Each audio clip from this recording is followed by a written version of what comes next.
के बाद जब भगवान बुद्ध घर वापस आए थे तो पत्नी ने कही थी, बेटा तुमको बचपन में ही छोड़ करके पिता गया है, उससे आधा हिस्सा ले लो। पुत्र आया हिस्सा लेने के लिए, भगवान बुद्ध ने ऐसा ज्ञान दिया कि तुम हिस्सा लोगे। पुत्र भी वैराग हो गया। देखिए जीवन बन गया। ऐसे महान संत भगवान बुद्ध का आज के दिन ही जन्म हुआ था। आज सारे देशों में भगवान बुद्ध के चरित्र का पूजा होता है।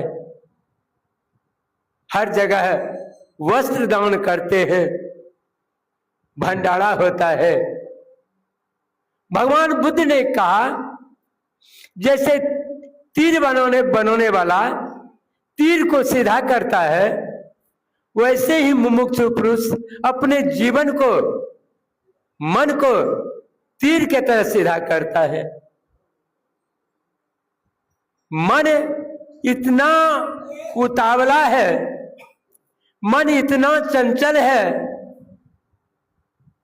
कि भगवान कृष्ण अर्जुन कहते हैं, भगवान चंचलंग ही मनः कृष्ण परमार्थी बलभद्रम तास्यहं निग्रहं मन्य वयारिषु दुष्करम। हे भगवान, मन इतना चंचल है कि काबू में होने वाला नहीं है। कैसे काबू होगा? तो भगवान कृष्ण अर्जुन को कहते हैं, अर्जुन यथा सिंहो गजो व्याघ्रो भवे दृश्य सैन्य सैन्य तथैव वायुरंथा हंति साधकम। हे अर्जुन, जिस तरह हाथी सिंह बाघ धीरे धीरे काबू में आता है, हे अर्जुन तुम भी उसी तरह मन को धीरे धीरे काबू करो, तब ही मन यह काबू होने वाला है।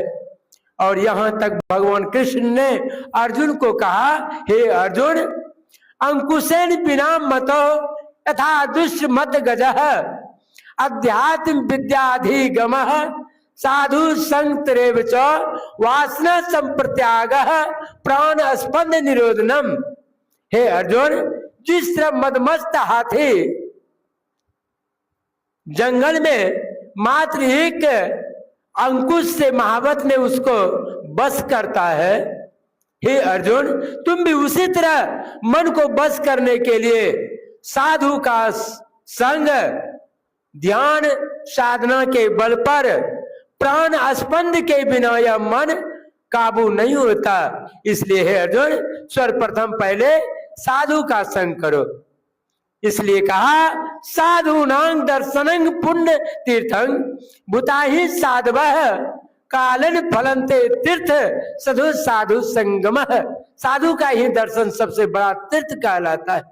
इसलिए कहा भगवान बुद्ध ने, जिस तरह तीर बनाने वाला आदमी अपने तीर को सीधा करता है, उसी तरह तुम भी मन को, मुमुक्षु पुरुष मन को उसी तरह मन को सीधा करता है।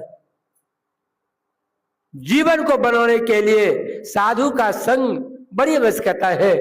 हमारे प्रमराद गुरु महाराज के संबंध में कल सुने, 75 एकड़ जमीन को, राजपाट को त्याग करके वैराग हो गया। जिसके जीवन में वैराग आ जाता है, राजपाट, धन संपत्ति, पुत्र पत्नी सब नजर में बेकार लगने लगता है, बेकार महसूस होता है। जिसके अंदर भगवान की प्राप्ति होती है, सारा चीज जो है फीका लगने लगता है, सारा चीज फीका हो जाता है। अभी हम लोग भगवान बुद्ध के एक शिष्य हुए मोदगल्लायन, बहुत बड़े शिष्य थे मोदगल्लायन। मोदगल्लायन एक दिन ध्यानस्थ में बैठे हुए थे। जब ध्यान में बैठते थे तो मोदगल्लायन को समाधि लग जाते थे। उसी अवस्था में कुछ बदमाश लोग आकर के मोदगल्लायन को इतना पीटा कि शरीर का हड्डी हड्डी तोड़ दिया था।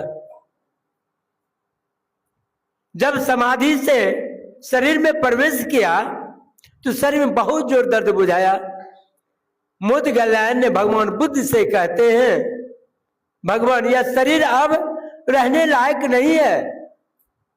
भगवान बुद्ध ने कहा, बनते तुम्हारे पास तो वह शक्ति है, तुम जीव को कभी बदल सकता है, शरीर को कभी तुम बदल सकता है। एक शिष्य भगवान बुद्ध से कहा, भगवान इतने पहुंचे हुए संत को यह दशा क्यों? कहा, देखियो यह जो है अपना जीवन में माता पिता को जंगल में छोड़ दिया था, बहुत दुख देता था।